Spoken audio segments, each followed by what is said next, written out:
City boy, city boy. Ladies and gentlemen, it's your boy, Nate the Great, back with another video. And you know we gotta go ahead and do a Friday night Smackdown review, baby. And I don't even know, man. I'm at a point with these Smackdowns and these Raws, man, where it's just like, yo, this shit is awful, man. It is a fucking haul to get through these fucking shows, man.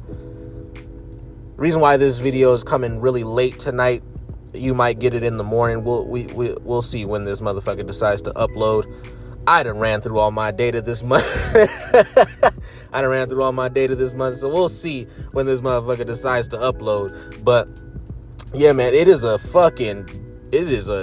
haul to get through these motherfuckers, man. Oh my goodness, man. This is what I will say. The first little, like Seth Rollins' promo was okay at best, mid to average at best. And then fucking the Andre the Giant Battle Royal was all right at best. And then it was everything else, man. Everything else in the middle, bro. It's just like in a game of chess, you got there's three parts to a game of chess, man. There's the opening set, there's the mid game, and then there's the ending, the end game. The mid game of WWE is so fucking awful, man. It's so bad. Oh my goodness, man. This shit is hard. It was hard to get through today. Before we get into this review, man, I just want to go ahead and let everybody know we are knocking on heaven's door when it comes to getting to 1,000 subscribers, man. I just need a couple more people, you know what I mean? So if you haven't done it yet, please go ahead, hit that like button. Drop a motherfucking elbow on that subscribe button. And let's go ahead and jump into this damn video, this motherfucking review, so we can get to WrestleMania weekend officially. All right, I will be doing the stand and deliver review. I'll be doing the night 1 review, and then I'll be doing the night 2 review. So let's go ahead, jump into it. The show starts off with some superstar walkthroughs, some superstar walkouts, of course. This one is slightly different because LA Knight, while Solo Sikoa and Tama Tonga were getting out of the fucking Cadillac Escalade, LA Knight ran up on Tama Tonga, slammed his hand into a car door, and he ran off. Okay, so that happened. Then we get Seth Rollins officially opening up the show. And like I said, this promo was okay. It wasn't the worst promo in the world. Of course, there were some lies. Seth Rollins talking about this is the most important WrestleMania triple threat of all time, and all this extra shit, right? But he did make some decent points in this promo when he said that Roman Reigns doesn't care about the fans. He doesn't even act like he cares about the fans. And then CM Punk, he doesn't care about the fans.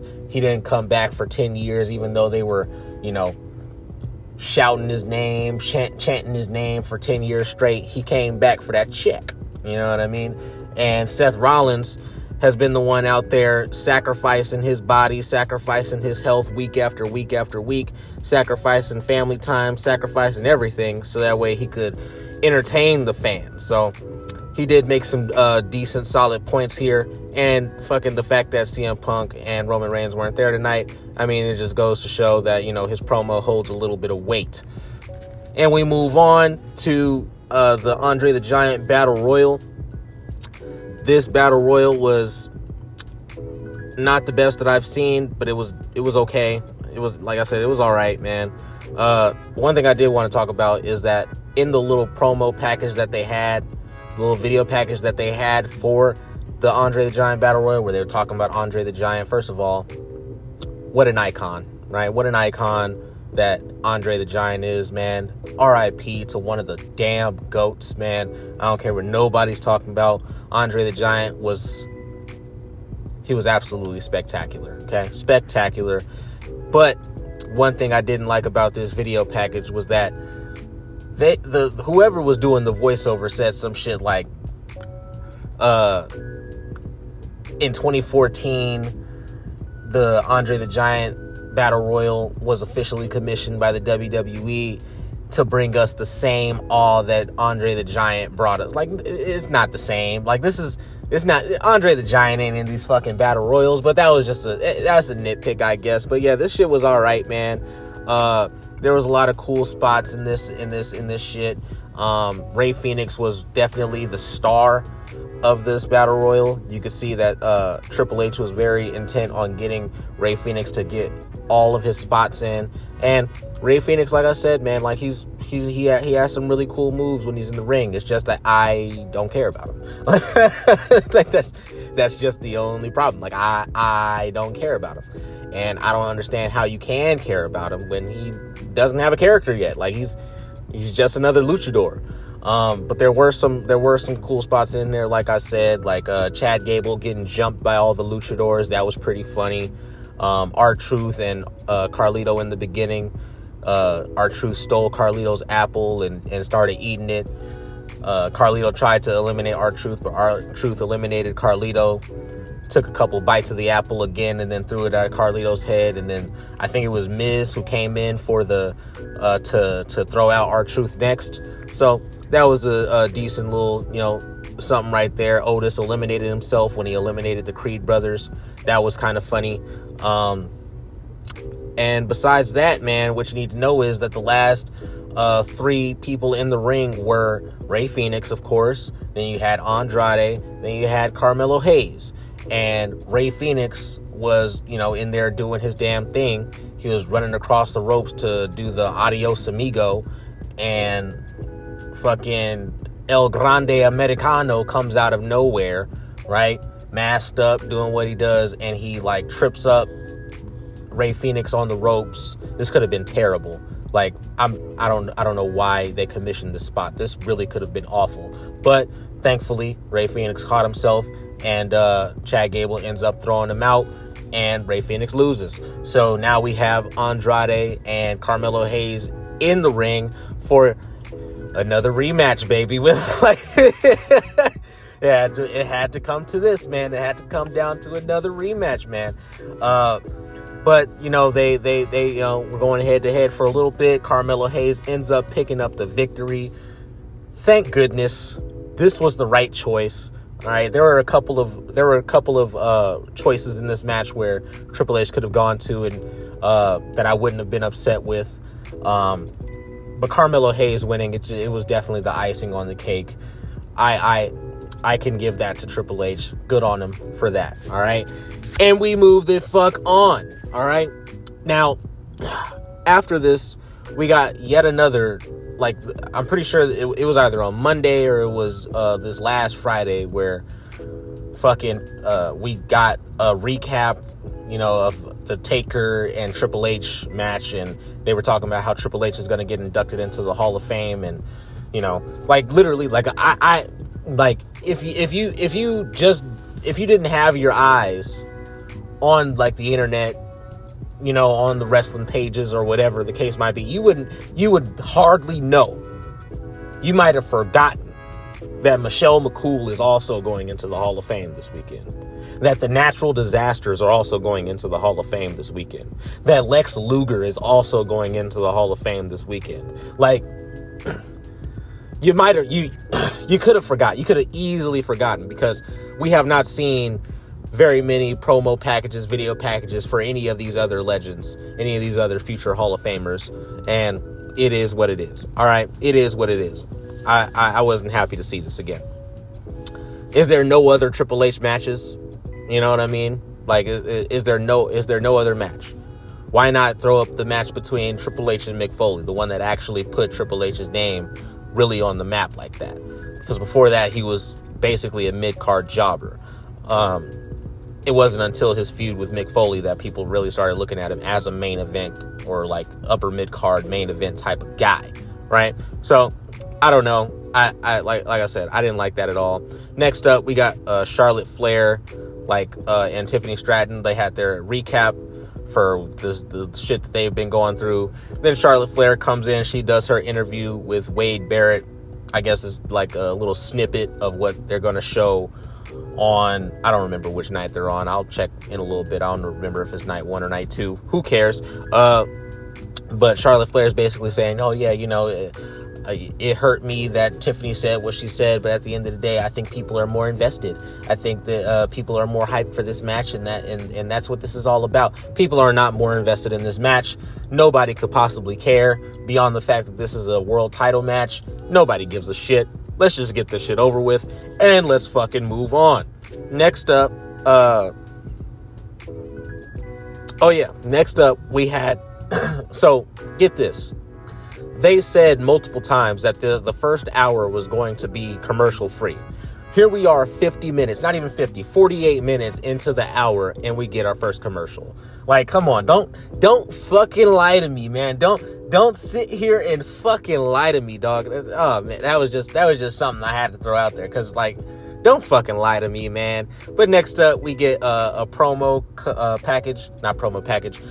Rhea Ripley coming out to cut a promo, and she says almost what she's been saying, but she says that she's not going to come out here and complain and moan and cry and shit like that. What she's going to do is she's just going to say that Sunday comes and she's going to, win back what she wants, and she's going to do whatever it takes.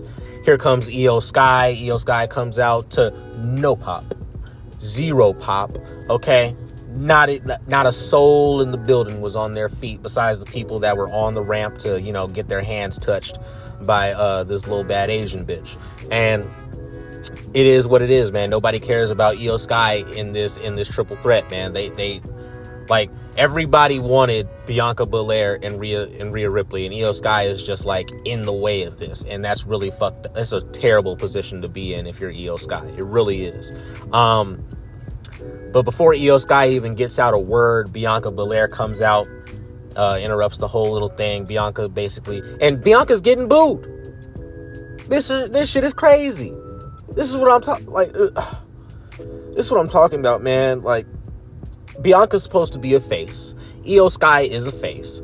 Rhea Ripley's supposed to be a face, right? Like, these are all faces, and you have one face in the ring who's over like Rover, right?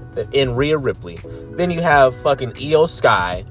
Nobody gives a damn. Nobody could possibly care. If Io Sky was going up against, I don't know, a heel, right?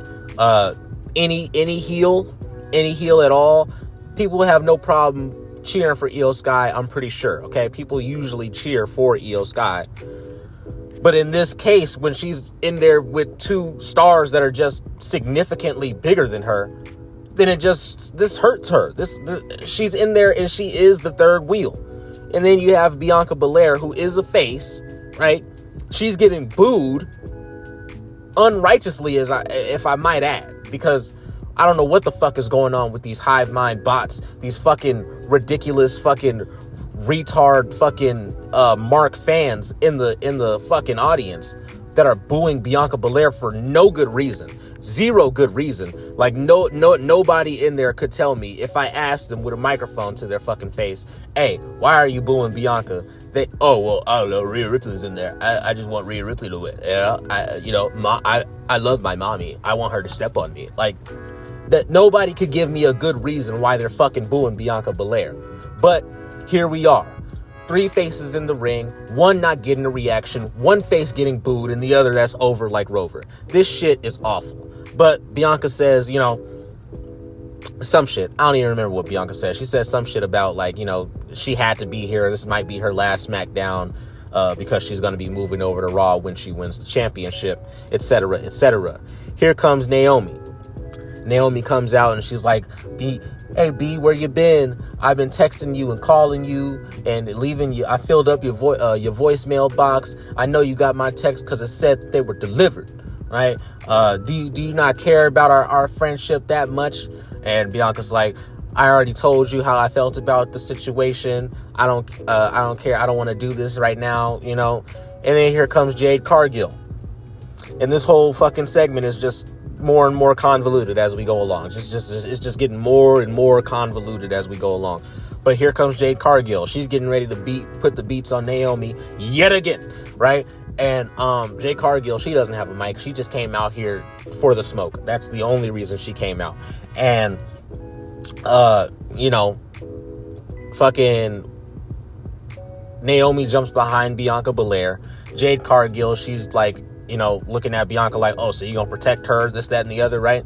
Rhea Ripley steps in front of Jade and she's like, this ain't about you, Jade. This is about me, Bianca, and Io. This is about the World Heavyweight Championship. Naomi, she ran from behind Bianca Belair, jumped out of the ring, came all the way around. Nobody noticed this apparently.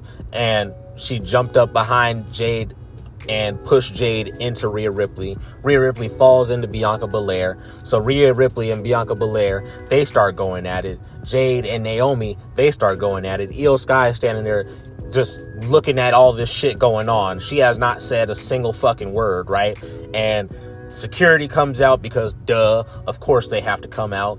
And, they start trying to separate everybody. Io Sky does the same shit that she did on Monday or whenever it was, where not the same exact thing, but basically the same thing. She went up to the top rope because all the people are outside of the ring now, and she hits the over the moonsault on the group of people. And that's basically the end of that segment there. All right. Now, we move the fuck on. We get Motor City Machine Guns versus the Street Profits. All right. And one thing that was said during this match, man, that I could not believe, because I didn't even think about it until he fucking said it, right? He said that Wade Barrett said that the Street Profits are the biggest, strongest team in this division. Neither of these niggas are over 6'3". Neither of these niggas are over 260 pounds. It's like, does anybody remember the Brothers of Destruction, right? Like, does anybody remember these guys? Like, does anybody remember when tag teams came in all shapes and sizes, right? And usually tag teams weren't under 6'2". Like, you know what I mean? Like, there were people that were not under 6'2", 6 feet tall. But now you got tag teams that the niggas standing at 5'5", 102 pounds, soaking wet, and the Street Profits standing at 6'2", 6'4", 240 and 260 pounds respectively. They're the biggest and the strongest in the tag team division. This is a sad state of affairs that we're in. But we don't really have to talk about this match because it was 15 minutes for no fucking reason, because DIY came out and they attacked, I think, the Street Profits. I don't remember who they attacked. They attacked everybody pretty much. And then they ran off with the tag team titles. And that was that. Next up, Secret Service. They're backstage with Nick Aldis. They're serving Nick Aldis with a subpoena, I suppose, or something. You know what I mean? They're serving him with like a formal complaint. And Nick Aldis, he reads through it. He's like, all right, look, now we're going to have a 6-woman tag team match tonight, but this is what we're going to do instead. We're going to have Zelina run it back with Chelsea Green, and Secret Service is banned from ringside. There we go. We move the fuck on. All right. I'm so tired of this whole I like the Secret Service gimmick, but the fact that none of it is explained, the fact that Alba Fire just came in out of nowhere, no explanation at all. She just drops in one week and she's just pledged her allegiance to Chelsea Green for no fucking reason at all. None of this shit was ever explained. We're just supposed to accept it and move the fuck on. So guess what? We accept it and we're moving the fuck on. All right. Next up, we learned that Cardi B will be hosting SummerSlam. And you remember when you asked for that? Do you remember when you asked for that? I never asked for that, but maybe you did. So maybe you're excited. I couldn't possibly give a damn. I couldn't possibly give not one, not two, not three fucks at all about this shit. And we move the fuck on. All right. We go backstage. DIY is running away. They got the titles. They run into Nick Aldis and a gang of security guards. Right. And Nick Aldis is like, all right, go ahead, give him up. DIY is like, no. Nick Aldis is like, give him up. All right, we're going to do this the easy way or the hard way. The Street Profits run up behind them, and so does the Motor City Machine Guns. And, they're all getting ready to throw down out there. Nick Aldis is like, come on, the easy way or the hard way, give them up. And fucking DIY just hands back the titles like some pussies, right? I mean, come on now. And back in the day, they would have gone up against like if these were anybody else, right? Anybody else back in the day. They would have just gone up against everybody, you know what I mean? All out war, all out brawl, but whatever, okay? Nick Aldis goes ahead and says, all right, I'm sick and tired of this whole thing. These titles will be above the ring next week, and we're going to have a TLC match. So instead of having a TLC match on WrestleMania, at WrestleMania, we're getting a regular ass tag team match between New Day and the War Raiders. Two teams nobody could possibly give a fuck about. You fumbled the New Day, you fumbled the War Raiders, and they're on WrestleMania. But this TLC match, this what would actually be an entertaining match, right? It's going to be next week instead. Whatever, we move the fuck on. All right, Randy Orton cuts a promo. He basically says that he's gonna get all oiled up, he's gonna have his tights on, he's gonna have his boots on, and whoever wants to step up to him, he's gonna be there on Sunday, and they'll fall victim to the three most dangerous letters in all of sports entertainment: RKO, and we move the fuck on. Damian Priest, he gets an interview from Byron Saxton backstage. Damian's like, I'm tired of answering questions. This is what I'm gonna say. I'm gonna beat the damn out of Drew, and you're gonna wish that you were a future endeavored again. And I'll see you tomorrow, Saturday, whatever. I don't know when their match is. Who cares? Next up, we get Zelina Vega versus Chelsea Green. All right. This match was basically the match, I guess, that was supposed to happen last week instead of, what did happen last week with the whole debacle with the referee. I don't know what happened with that. But whatever, this was an all right match. Zelina Vega ends up picking up the win because Chelsea Green, even though she's a champion, she's a jobber. And of course, Zelina Vega, she doesn't have a title. Like, she didn't win the title or anything like that. She just won the match, and this was a non-title match. So, whatever, there you go. There's that. LA Knight, he comes out next. He cuts a promo. Great promo. I'm not going to try to do it any justice. But basically what you need to know is that Solo, he's going to get 3 the hard way. And then Jacob Fatu, he is going to eat defeat at the hands of a BFT. And with everybody saying, LA Knight, yeah. All right. And we move on because LA Knight is about to go up against Solo Sikoa. Solo Sikoa is dominating most of the match. LA Knight puts up some good offense towards the end there. Once it looks like LA Knight's getting ready to win, Jacob Fatu, he comes out, attacks LA Knight, match over. Braun Strowman comes out because Solo and Jacob Fatu are putting the absolute beats on LA Knight. Braun Strowman comes out to make the save. Nick Aldis comes out and says, hey, this is bullshit. This is what I'm going to do, though. I'm going to turn this into a tag team match. So that's exactly what the fuck he did. And the tag team match started right now. Okay. And so we got LA Knight and Braun Strowman versus Jacob Fatu and Solo Sikoa. This match was just a continuation of the last match. LA Knight was already pretty beat up, so most of the offense came from Braun Strowman. But LA Knight went ahead, hit Solo Sikoa with a BFT, got 3 the hard way, and we moved the fuck on. All right. Next up, we get a snippet of Tiffany Stratton's interview that's going to be shown on Monday, or not Monday, either Sunday or Saturday. I don't remember when their match is. Whatever. Who gives a shit? She basically said that, she felt taken advantage of by Charlotte, and she had a little bit of imposter syndrome in their side-by-side interview, and she felt like she had to get back at Charlotte in a big way, and that was that. All right. We move the fuck on. American Made versus... did I even write that down? Some point in the beginning of the show, American Made was backstage talking shit to Rey Fenix, and then here comes Rey Mysterio, here comes Dragon Lee. They're like, let's just set up a 6-man tag team match tonight. I'm gonna go talk to Nick Aldis. This is what Rey says, and that's how we got to where we are now. American Made is going up against LWO and Rey Fenix, or Dragon Lee and Rey Mysterio and Rey Fenix. This match was a fun match because all Chad Gable matches are fun matches. All Rey Mysterio matches are fun matches. You know, a lot of great whatever. It's just I can't get behind Rey Fenix, man. This is one of those matches that there's just I cannot get behind Rey Fenix because there is no ring psychology with Rey Fenix. There is no ring psychology that Triple H is trying to get over with Rey Fenix. Rey Fenix weighs 182 pounds, yet he is just beating the dog shit. Like, he is throwing striking moves, strikes at fucking 300-pound Julius Creed. Fucking 300-pound, Julius Creed isn't 300 pounds, but he's like 240, 250, right? Throwing just strikes at Julius Creed and throwing like fucking strikes at 300-pound Brutus Creed, right? And they're flailing all over the place. They're all over the mat, right? Going down easily and shit like that. I'm like, how am I supposed to believe this, bro? How am I supposed to believe that this little motherfucker with these little fists, my son has bigger fists than Rey Fenix, and somehow he's knocking down these fucking Goliaths, these fucking behemoths, right?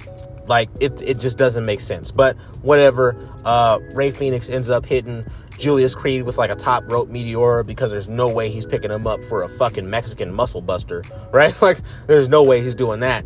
But there's that match, and we move the fuck on to a Punk, Roman, and Rollins recap. I still don't care about this match. I don't care how good this recap was. I don't care if the song was good as shit. It was a great song. If anybody knows what song this is, put that shit below in the comments so I can bang that shit all day tomorrow during my birthday. Okay? I have to do it. That was a great song. But I don't care.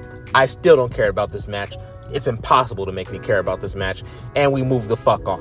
All right? So we got Cody Rhodes versus Cena in a promo, of course, not a match, of course, but it was a Cody and Cena promo. Cody came out first. Cody's actually getting booed, and for a second here, I was actually glad that I live in Las Vegas. I was like, you know what? I fucking love this city. They're booing the shit out of Cody Rhodes. This is what I like to see. You know what I mean? And Cena comes out right after Cody. Cody doesn't really get a chance to say a word. Cena comes out, and the crowd is, obviously Cena's over. He's over like Rover. Everybody fucking loves John Cena. They're doing the Let's Go Cena sucks chants and all this good stuff. Cena's out there doing his thing, and Cena cuts a great promo. Cody Rhodes cuts a great promo. I'm not even going to sit here and cap with you. I never thought I'd say those words out of my mouth, but Cody Rhodes actually cut a great promo.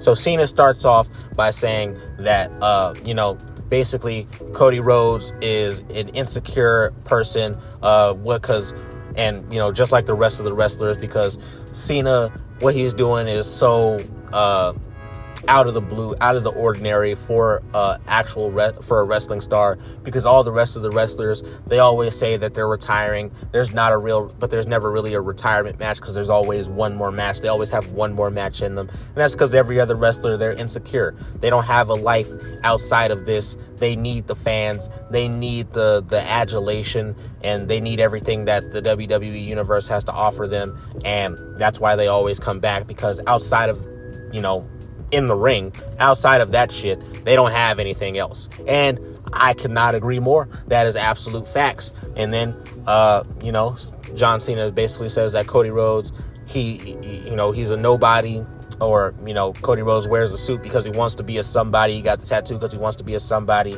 He's going to make him a somebody at WrestleMania. He's going to be somebody that he beat, somebody that couldn't get the job done, etc., right? Cody Rhodes retorts with some great fucking points, all right? With some great fucking points. I'm not even going to sit here and lie to you. Say you don't need the fans, yet you went out there butt-ass naked at the ESPYs, and you're caring for the people that you're running errands for now, right? etc. Like, this is a good promo, okay? Please go back, watch this fucking promo.